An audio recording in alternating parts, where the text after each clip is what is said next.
In our last video, we looked at Lighthouse Park with the Fort Gratiot Lighthouse and the tourist camp and the life-saving station. Before we leave this area, I want to share with you one more thing about Lighthouse Park and the tourist camp.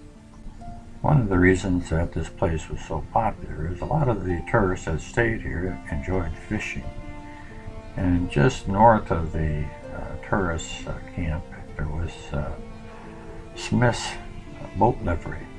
And of course, they rented boats out to the tourists so they could go fishing for the day or for an hour or however long it was. You can see right here, well, I think you can tell which ones are the tourists and which ones are along there.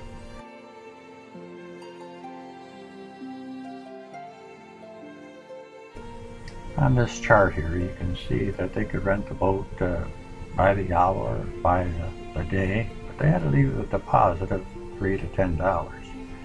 And any place from 50 cents to $2.50 for the day. And you could get a fishing pole for 25 cents or a pail for 10 cents as an accessory. And as we go up the shore of Lake Huron, not too far from Lighthouse Park, we have Lakeside Park. And most of us are familiar with Lakeside Park as a public park, so everyone has access to it, unlike the beaches further north like Iononia Beach and Gratiot Beach, which were quite private and you need a few dollars to stay there.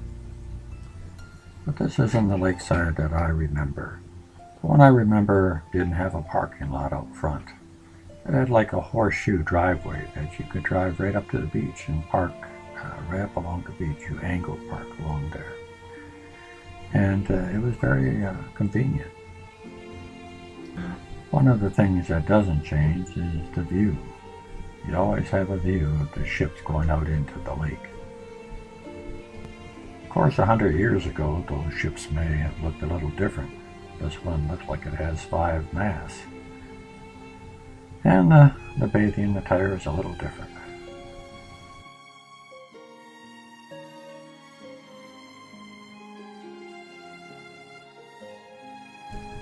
When I was a boy going to the beach, the bathing attire looked like this on these 3 young ladies, quite modest by today's standards. They would have been aghast to see the string bikinis of today. Of course, these 3 young ladies would have thought that the bathing attire of my generation was completely scandalous. They thought they were pushing the envelope probably during that time just by not wearing their long skirts. This photo was taken in 1918 at Lakeside Park. And when I was growing up, there was a large bathhouse right there on the beach, as you can see here. As we zoom in closer, look just to the left of the bathhouse, you'll be able to see the cars that are parked along the beachfront right there, like I was telling you on that horseshoe curve. This is a little closer view of the bathhouse. One of my aunts that used to like to go to the beach drove me up there every morning, and unless it was raining, we were there. It didn't matter if it was windy or cooler, we were on the beach. Had a lot of fun there. As you can see by this picture here, that's me in the center with both my aunts, my Aunt Joanne and my Aunt Eleanor. And of course, in this picture here, I just want you to know that good-looking pair of legs is mine. Of course, you probably figured out that the head was not. Today it looks like this, but 100 years ago, well, it looked like this. There's the dance pavilion right there in the center. And it was a great place to have a good time. It was open during the nighttime and also during the day as well. If you look here to your right, you can see all the cars angle parked on the other side of the beach. So you had parking on both sides. And the park never closed. You could drive in there anytime, and on Saturday night, it was quite a popular place to take your date. And we would watch the submarine races.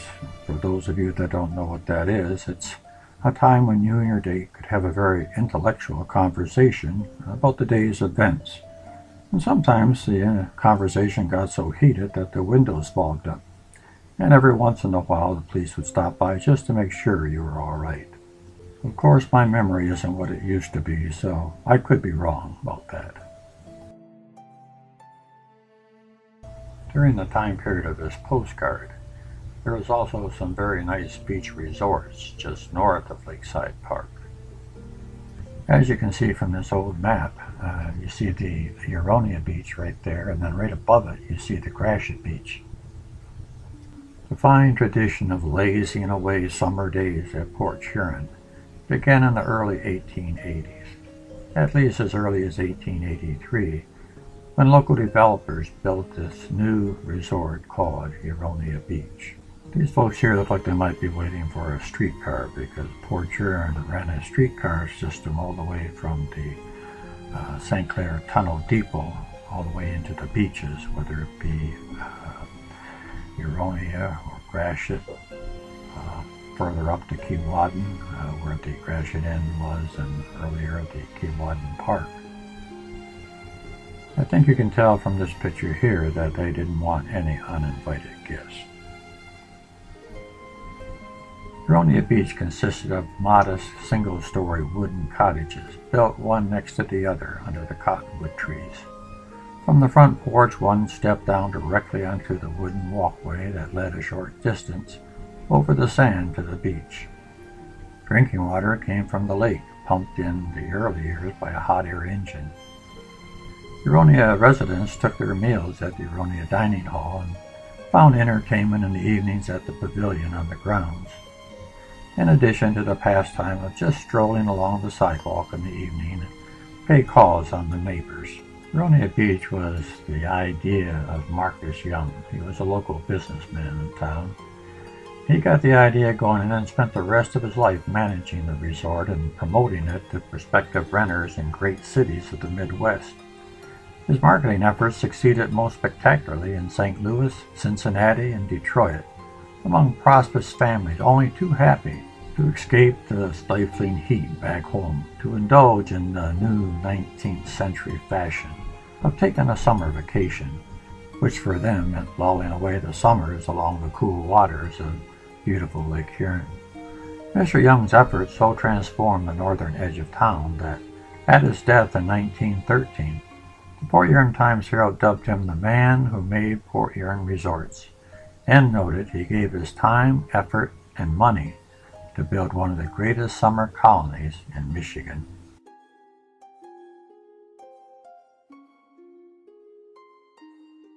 Here we see a couple of pictures from a 1900 brochure showing that there were some other things that you could do to have a good time at Iononia Beach. Baseball and tennis. And of course, once a year they had the annual baby parade where the wealthy mothers could show off their children, let them strut their stuff. Iononia Beach thrived until through World War I, but began to falter in the 1920s, as changing tastes demanded larger, more comfortable, or more private cottages equipped with kitchens, so that one didn't need to take meals in a communal hall. Finally, the Depression of the 1930s claimed the resort among its many victims. Iononia Beach cottages were eventually demolished or moved, with year-round homes built in their stead. Meanwhile, along with managing Iononia Beach, Mr. Young busied himself with developing the tract of lakefront land adjoining northward from Iononia to what is today Kiwad Road. This so-called Brighton Beach at the time belonged to Charles Ward, the well-to-do Port Huron banker and grain dealer, who had also invested in Iononia. In the mid-1880s, Mr. Ward began selling parcels of his land at Brighton Beach to those wishing to build summer homes there. In 1885, the first 5 summer cottages were built along the beachfront. Mr. Ward owned one, as did another well-to-do Port Huron resident, the lumberman John Howard. The remaining 3 cottages were owned by families from Ohio. In 1886, Mr. Ward opened the rambling 3-story wooden Ward's Hotel along the beach in partnership with Port Huron businessmen Henry Howard and John Sanborn. both of whom also built cottages nearby and urged others to build cottages along there too. Soon, however, the hotel's name was changed to the Windermere, and so Gratiot Beach was born, for at some point rather early on the name Brighton Beach was dropped in favor of Gratiot Beach, both managed by Marcus Young. For some 4 decades, the two resorts flourished side by side, Iononia with its modest rental cottages and communal dining hall, Gratiot Beach with spacious privately owned, usually 2-story summer homes, meaning the interiors were finished but not insulated, fronting on the lawns that stretched down to the beach. Yet not all Gratiot Beach cottages included kitchens at first, so beach residents could take their meals in the dining room at the Windermere Hotel, at least until the hotel burned down. That occurred on August 29, 1920.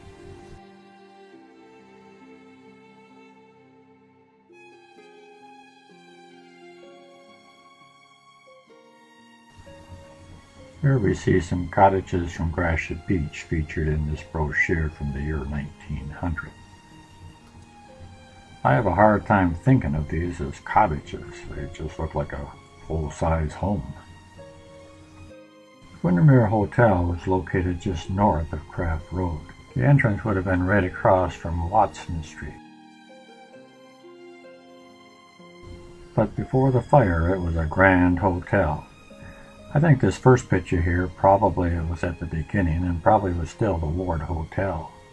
But as these postcards you see here as you go along, you see a progression of how the hotel changed and how it continued to improve.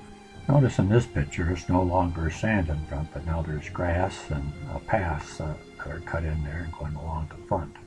Also notice the roof of this picture as compared to the roof of this picture here. You can see a couple of Victorian towers have been added to the roof line.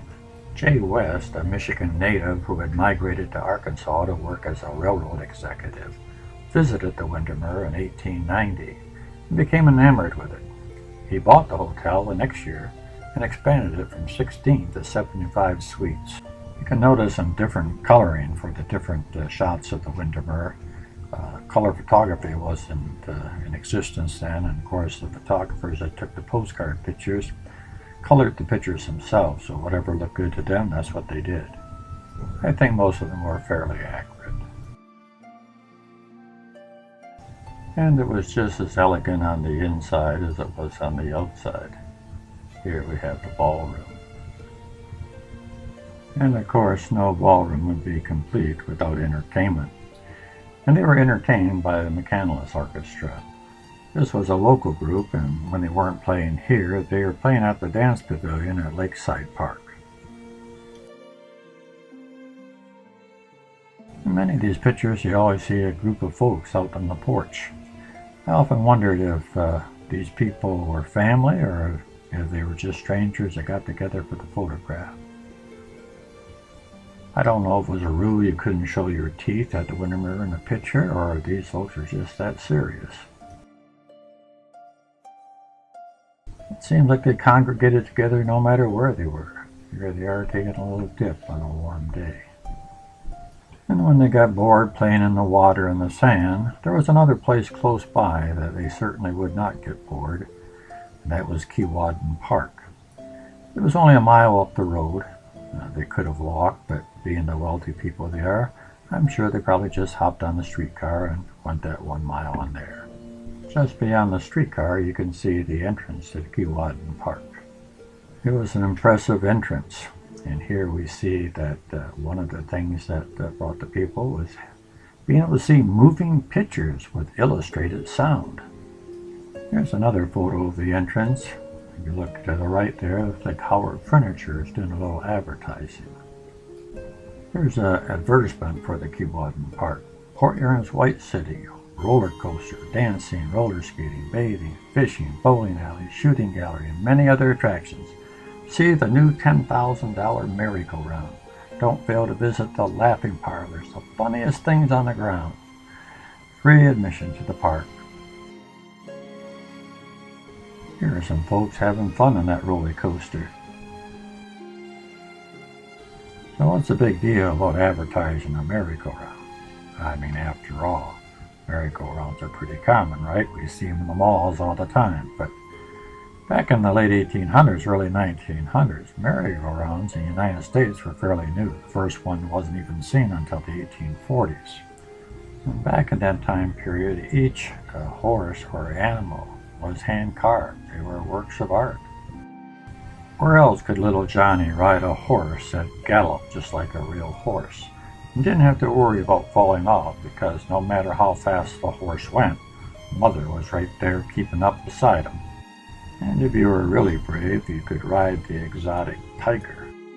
And I don't think it was just a basic merry-go-round like it's pictured here. They bragged that they spent $10,000 for this merry-go-round, which was big dollars back in those days. If you went to a conversion chart to convert it to today's dollars, that's over $250,000 that they would have spent. So it was a big investment. I think it looked more like this picture here.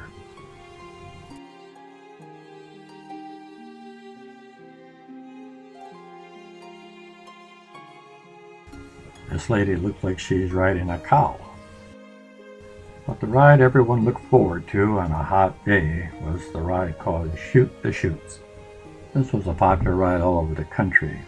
These two pictures that we see here are from another location, but it would have been very similar to the type of ride they had at Kiwad Park. And in this postcard here, taken just north of Kiwad Park, you can see in the background that particular ride. When the streetcar lines began to falter in the wake of the automobile in the early 1900s, Kiwad Park was closed and the land became home of the Gratiot Inn. It was built in part with the lumber from the old amusement park. The dance hall at Gratiot Inn had been the site of the park's roller skating rink. One of the challenges of a resort is to make sure the younger people have a good time, in order to have activities for them and so forth, so that they enjoy themselves. It looked like Gratiot Inn did a pretty good job, judging from these pictures that we have here. It looks like a fun place to sit and talk. And here we have a volleyball game. And it looks like they had night activities as well. Here we have a hayride. And what are these kids looking at? Could that be a monkey? I do believe it is. So I guess if all the other activities fail, you can always just sit and watch the monkey. After the Windermere was destroyed, there was a void left as far as resorts on Lake Huron is concerned, and Gratiot Inn filled that void very nicely. It was a 110-room summer hotel, and it would be the last of the luxury resorts built in the Port Huron area. It opened June 20th, 1917, with the luxury amenities of the day: a heated pool, sailing, horseback riding, hiking, and of course fishing. That's a pretty good catch for only 2 hours of fishing. It's not often you get a postcard made of the maintenance crew of a place, but right here is the maintenance crew, at least the outside grounds crew, for Gratiot Inn. The caption reads, "Crew now preparing Gratiot Inn for the coming season."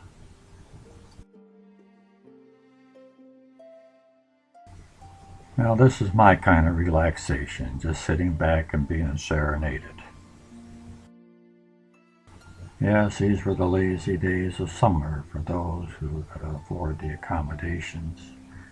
You could lay in the sand and work on your tan. If you don't want to get sand between your toes, you could just stay at the pool. And of course, you worked up quite an appetite doing that, so then you went in for the buffet.